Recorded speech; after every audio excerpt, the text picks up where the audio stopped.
samshiya ehlobani Ubulangosi zinyane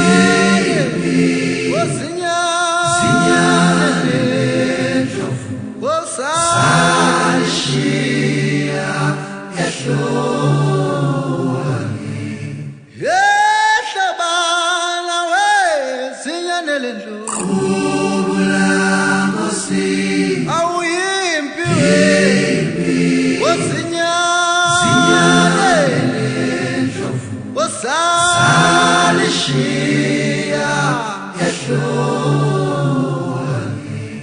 ngubona mina ubhuti Ka Akhona lo okusingaye namhlanje okhehlwa usibalo wethu uNyide uNdabase kuhle namhlanje sijabule la elangeni siyathokoza kakhulu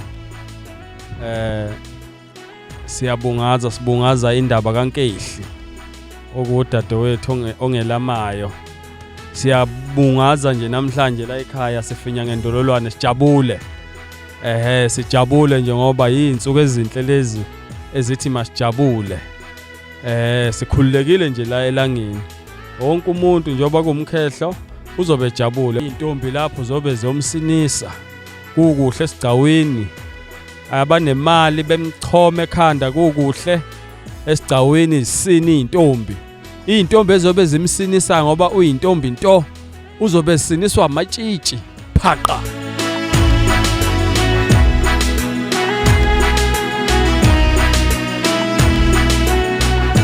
Sanibonani igama lami uXolile waKaSokhela.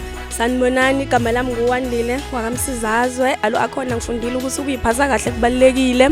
Uyiphatha kahle ukulethela izinto ezinhle, uthola umendo ube right nje. Sisuka kude Nkosi yami naye kade sabe sishizila Nkosi yami. Siqale kwazana sisuke emlazi.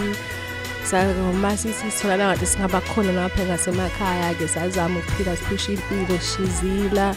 Until size sifike lana ke bengalona uhambo olula but ke namhlanje sesifikile lana ngiyamongela kakhulu nami ngiyamjabulela ukuthi ususezela afika engathi konke bengaba impumelelo kuhambe kahle konke uNkulunkulu ehambe phambili kuyo yonke into ezokwenzeka.